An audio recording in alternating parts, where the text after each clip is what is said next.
Hello नमस्ते, मी गंगा. माझ्या चॅनलमध्ये तुमचं खूप मनापासून स्वागत करते. आज मी बनवणार आहे दशमी. तर तिखट दशमी बनवणार आहे.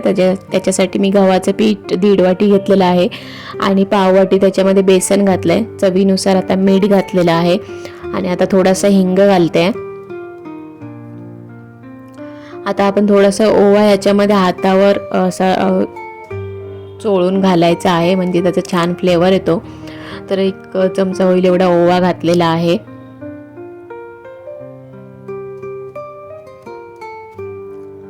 आता आपण थोडीशी हळद घालून घेऊया.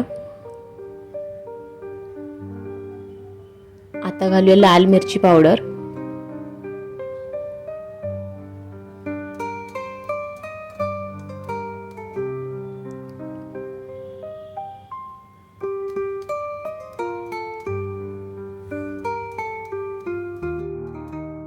आता इथे आपण थोडीशी कसुरी मेथी पण घालून घेऊया. ती जर तुमच्याकडे असेल तर तुम्ही पांढरे तीळ पण इथे घालू शकता.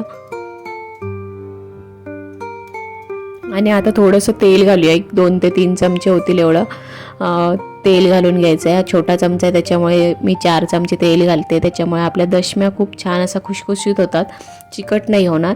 तर हे आता आपण तेल घालून मिक्स करून घेऊया आणि थोडं थोडं पाणी घालून आपल्याला हे भिजवून घ्यायचं आहे. तर अगोदर तेल घातल्यावर आपण हे व्यवस्थित मिक्स करून घेऊया, तेल सगळ्या पिठाला लागेल असं. आता थोडं थोडं पाणी घालून आपल्याला हे पीठ भिजवून घ्यायचं आहे. जसं आपण पोळ्यांसाठी चपात्यांसाठी पीठ भिजवतो त्याच प्रकारे आपल्याला हे पीठ भिजवून घ्यायचं आहे.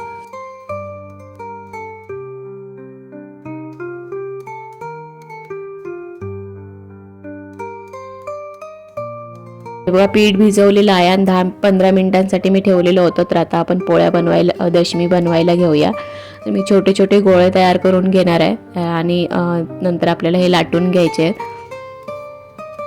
लाटण्यासाठी मी इथे त्या गोळ्यांना थोडंसं वरून गव्हाचं पीठ लावते आणि मग आपण पोळी जसं आपण चपाती लाटून घेतो तशा प्रकारे हे लाटून घ्यायची आहे दशमी.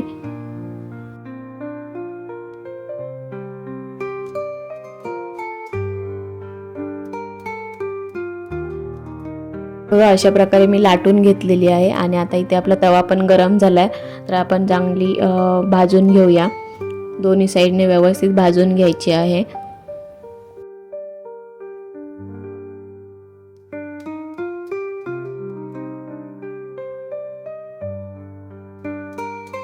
एका साईडने छान भाजली गेली आहे. आता दुसऱ्या साईडने पण भाजून घेऊया आणि वरून मग आपण त्याला तेल किंवा तूप लावून घेऊ शकतो. तर इथे मी अगोदर व्यवस्थित भाजून घेते.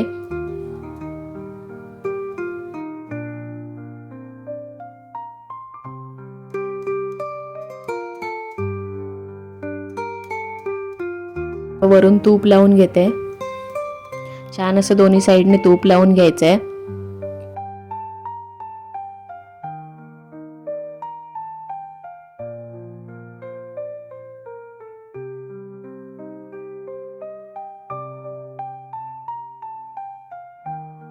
इथे बघा आपली खमंग खुसखुशीत अशी तिखट दशमी तयार झालेली आहे. आजचा हा व्हिडिओ तुम्हाला कसा वाटला ते मला नक्की कमेंट करून सांगा. हा व्हिडिओ जर आवडला असेल तर व्हिडिओला लाईक करा, शेअर करा आणि माझ्या चॅनलला जर तुम्ही अजूनपर्यंत सबस्क्राईब केलं नसेल तर प्लीज सबस्क्राईब करायला विसरू नका. सोबतच बेल आयकॉन पण प्रेस करा, म्हणजे मी जे पण व्हिडिओ अपलोड करेन त्या सगळ्या व्हिडिओचं नोटिफिकेशन तुम्हाला मिळेल आणि तुम्ही माझे सगळे व्हिडिओ बघू शकाल. थँक्यू.